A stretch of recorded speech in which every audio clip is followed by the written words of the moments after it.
Di segmen ini kita akan review bagaimana jalannya perdagangan di sepanjang hari ini. Dan kami ingatkan kembali, Anda masih bisa aktif berpartisipasi dan bergabung bersama kami di telepon interaktif di 021392 dan juga ada WhatsApp interaktif kami di 0812 di 1398 di 3749 seperti yang tertera di layar televisi Anda.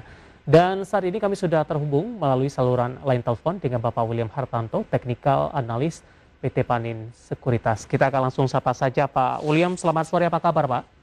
Selamat sore, kabar baik. Terima kasih Pak William sudah meluangkan waktu di IDX Channel. Pak William, di sepanjang perdagangan hari ini indeks harga saham gabungan memang dominan bergerak di zona hijau, tapi dari sisi fluktuasinya cukup tinggi ini. Karena pasca pembukaan di sesi pertama, ini sempat menduduki level di 6.698. Kemudian cenderung mengalami pelemahan dan sempat menyentuh ke level terendahnya di 6.668 dan ditutup di zona hijau kali ini meskipun penguatan terjadi cukup tipis hanya di 0,08%. Bagaimana Anda melihat pola pergerakan indeks harga saham gabungan di sepanjang perdagangan hari ini, Pak William? Oke, fluktuasi yang terjadi itu adalah hal yang wajar. Kenapa? Karena saat ini IHSG kan berada atau setidaknya sempat membentuk all time high ya pada 6.754 beberapa hari sebelumnya. Nah, mencapai level 6.700 ini akan memasuki fase pengujian, dalam artian apakah 6.700 bisa menjadi support baru atau tidak. Nah, kalau misalnya fase pengujian ini memang bukan hal yang aneh, kita akan melihat market itu pergerakannya cenderung mix, dan jika memang mampu berhasil dijadikan support baru, maka dalam waktu dekat kita akan melihat IHSG menembus level 6.700 kembali. Dan pada perdagangan hari ini, saya melihat di tengah fluktuatifnya perdagangan, daya beli pelaku pasar cukup tinggi sehingga memungkinkan untuk penguatan lebih lanjut untuk IHSG pada esok hari. Baik, Pak William, aktivitas perdagangan di bulan November ini kira-kira untuk berapa minggu ke depan ini akan berakhir dan kita akan memasuki di bulan Desember. Akan ada perubahan tren tidak dari pergerakan indeks harga saham gabungan mengingat juga menyambut momentum window dressing di tahun 2021 ini? Ya, window dressing itu memang selalu terjadi di kuartalan ya. Jadi pada bulan Desember ini kita juga mengekspektasikan terjadi window dressing dan itu akan membuat pergerakan IHSG menjadi lebih kuat kembali. Dan memang perkiraannya kalau dari saya pribadi secara teknikal memperkirakan IHSG akan sudah menembus 6.700 ketika memasuki bulan Desember nanti. Baik, 6.700 dengan target price Anda sampai dengan akhir tahun, Pak William? Sekitar 6.700 sampai dengan 6.820.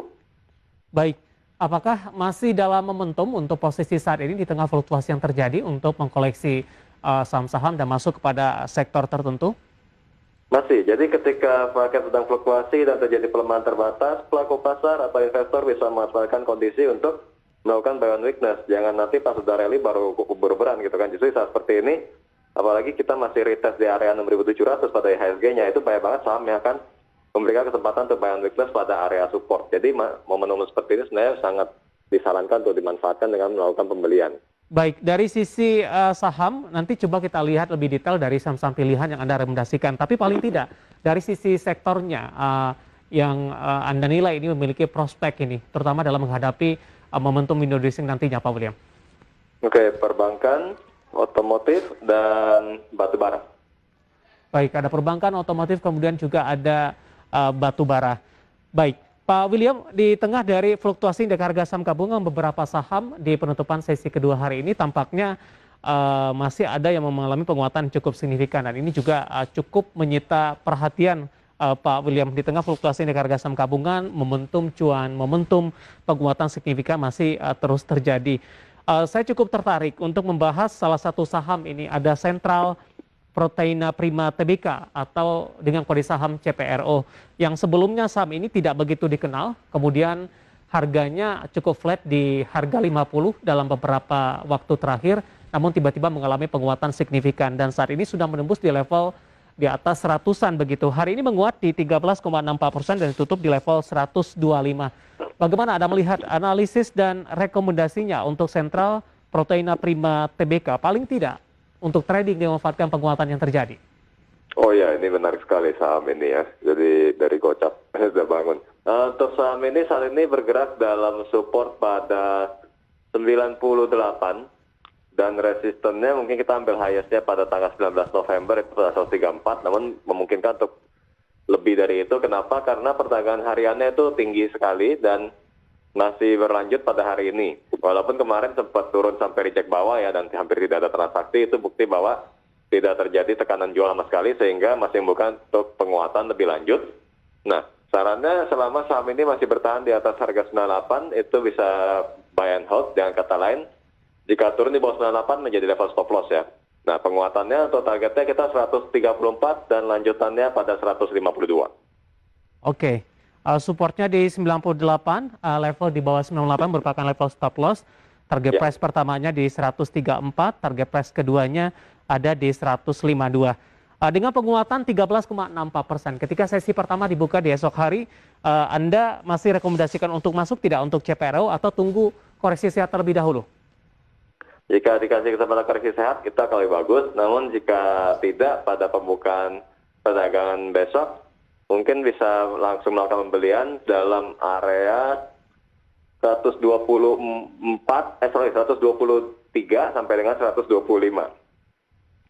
Baik, tapi bagi yang sudah ambil posisi dengan penguatan yang signifikan terjadi di penutupan sesi kedua hari ini, Pak William? Jadi hold aja, selama dia nggak turun di bawah 58, nggak masalah. Oke, 58 cukup jauh ya Pak dari supportnya? 98. 98 ya?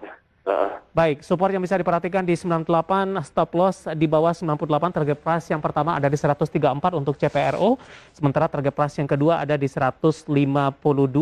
Dan masih direkomendasikan buy untuk perdagangan esok hari, dan ketika pelemahan terjadi, momentum ini bisa dimanfaatkan untuk masuk dengan target price di 134 dan 152. Ya, selain dari CPRO, BBKP hari ini juga mengalami penguatan yang cukup signifikan, 5,37%. BBKP sebelumnya juga mengalami fluktuasi yang cukup signifikan, Pak William. Sempat mengalami penguatan signifikan, kemudian koreksi dalam kembali, dan hari ini kembali mengalami penguatan. Dan kebetulan untuk BBKP juga ditanyakan oleh pemirsa Idea Channel yang sudah berpartisipasi di WhatsApp interaktif kami. Ada Bapak Rudi di Tangerang Selatan ini. Terima kasih juga sudah bergabung bersama kami. BBKP support dan resistennya dalam jangka pendek. Sudah ambil posisi di 284. Sudah cuan sebenarnya ini, Pak William. Oke. Untuk BBKP secara teknikal walaupun menguat cuman trennya masih turun ya. Dan ini masih di bawah resisten pada 324. Nah, saya ada dua kondisi yang perlu diperhatikan untuk perdagangan besok, bila mana akan melakukan penguatan atau malah harus take profit, yaitu pada level 324 ini. Perhatikan jika sampai pada sesi 2 besok 324 tidak mampu ditembus, sebaiknya profit taking. Okay. Namun jika berhasil ditembus, target selanjutnya bisa diperhatikan pada level 400 karena memang ada gap pada tanggal 16 November tersebut. Baik, pengamatan untuk 324 sampai dengan penutupan sesi kedua atau hanya sampai dengan penutupan sesi pertama, Pak? Setidaknya sampai sesi pertama saja sudah cukup. Oke. Kalau tidak mampu menyentuh ke level 324, lebih direkomendasikan profit taking karena sudah ambil posisi di 284, dan ketika menembus ke level 324 dan ada potensi ke 400, begitu Pak William ya? Betul. Baik, untuk BBKP Bapak Rudi di Tangerang Selatan, dan lagi-lagi keputusan investasi tetap ada di tangan para investor dan trader pasar modal Indonesia. Nah, selain dari CPRO, kemudian juga PPKP, Pegas hari ini juga menguat signifikan 4,21%, dan ditutup di level 1.610. Pak William, bagaimana analisis teknikal Anda melihat penguatan Pegas di penutupan sesi kedua hari ini? Ya, kalau untuk Pegas memang secara teknikal sudah terlihat indikasi uptrendnya kurang lebih dari awal bulan. Itu dikarenakan pelemahan dia tidak berhasil melewati support yang sudah terbentuk pada 1.410. Ya. Dan sideways yang sempat terbentuk tidak disertai dengan lonjakan volume sebelum penguatan hari ini, maksud saya. Jadi itu indikasi tidak adanya tekanan jual yang besar, sehingga memang secara teknikal Pegas memungkinkan untuk melanjutkan penguatan. Penguatan hari ini sudah menembus resisten sebelumnya pada 1570, sehingga Pegas kita bisa rekomendasikan buy dengan support pada 1570 dan target lanjutan pada 1665 dan 1700. Oke, penutupan hari ini di 1610. Pertanyaan yang masuk di WhatsApp interaktif kami, ada Ibu Ivon dari Bogor, sudah ambil posisi Pegas di 1475 ini, Pak William. Rekomendasinya Pak, paling tidak sampai dengan akhir pekan, pertanyaannya masuk. Hold. Di hold saja. Untuk Ya. pegas Ibu Ivon yang ada di Bogor 1475 dan ada potensi ke 1570 dan ke 1700 untuk pegas. Dan lagi-lagi keputusan investasi tetap pada tangan Anda para investor dan trader pasar modal Indonesia. Pak William.